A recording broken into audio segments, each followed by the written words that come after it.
We're gonna make milk braised pork. The Italians call it maiale al latte, which literally means pork with milk. It's perfect for holiday time, it's melt in your mouth good, and it's so easy to make. Life can be a struggle, but a good meal doesn't have to be. We can make creative, nutritious, and inventive dishes that won't break the bank. We'll eat well and save money, because that's what we do. Welcome to Struggle Meals. So we're gonna start with pork butt, which ironically comes from the shoulder. Pork butt has a ton of fat on it, and it's like tough fat. So you've got to braise this meat. That's gonna melt it and make it absolutely amazing. Dutch oven, warm. We're gonna hit it with salt and pepper. It's a big piece of meat, so you can really go crazy with the salt. I'm a big fan of the kosher salt and sticking with whatever brand you buy the first time so that you can develop sort of muscle memory of how much flavor you're adding right now.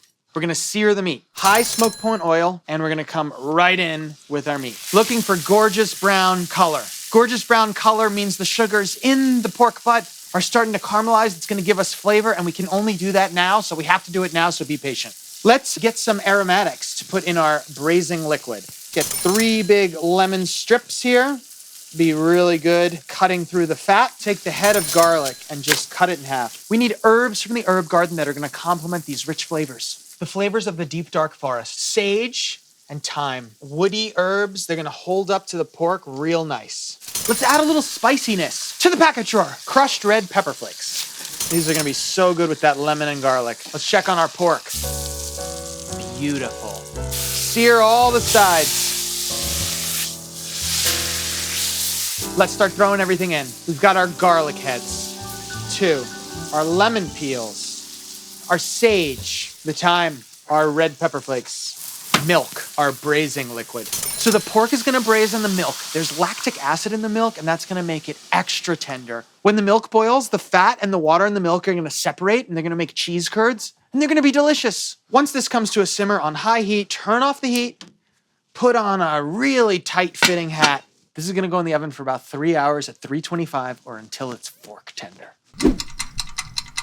The pork is braising, it's almost finished, so now we're gonna make some polenta. You can think of it as like Italian grits. It's basically the same thing, it's just that the corn is milled a little more finely, so it's really smooth. It's so filling, delicious, creamy, and absorbative of the flavors above. I'm using some chicken broth here because it's gonna add flavor into the polenta. More flavor, more better. So once the liquid starts dancing a little, you're gonna come in with your whisk, and you're just gonna put in some polenta a little bit at a time. This is gonna prevent lumping.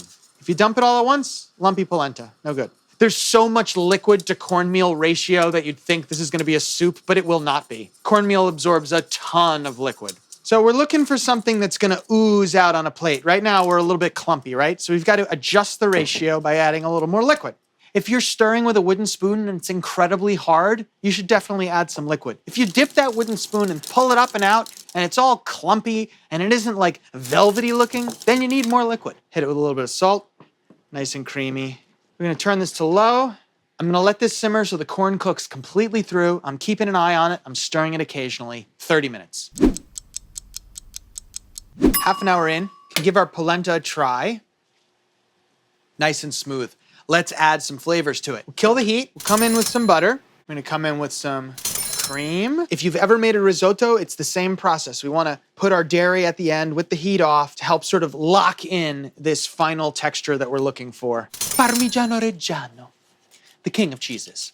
This is giving us saltiness, creaminess, and a really wonderful base onto which our pork is gonna go. That's why people so often serve it with a delicious braised piece of meat, because it absorbs that flavor. But we have an opportunity right now to make the polenta taste really great. And so that's why we're adding cheese, butter, cream. Our pork's just about done. Let's hop into the oven and grab it. Look at that. Oh, it smells so, so good. So you can see how the fat has separated it. It's all sitting at the top. You can see just below that the curds from our milk. Coming in with the polenta. Beauteous. Here's how soft our pork is. Just broke right off. Nice little piece of sage there. Look at this. Oh, yes, yes, yes. Let's get some sauce. Get our little like homemade cheese right on there. Some of the braising liquid. Do we stop here? Absolutely not. We head to the herb garden. We get my favorite wintertime herb, which is parsley. We finish at the top. 1 parsley, 2 parsley, 3 parsley. It looks absolutely beautiful. We've got the polenta on the bottom. It's already starting to absorb all the braising liquid. The pork looks great. It's tender as could be. The aromas are clearly of wintertime, but also of a meal that is complete and delicious. I can't wait to dig in. Oh, and did I mention? It's $1.97 a serving. So this is really affordable and highly luxurious. Come in, get some of that pork, get a little bit of the polenta. Moist, salty, fatty, delicious. It's delicious, it's rich, but you've also got that zing of the citrus in there. I know there will be silence at your table because this dish is so good. You won't even hear the chewing because the meat is so tender. It's that good.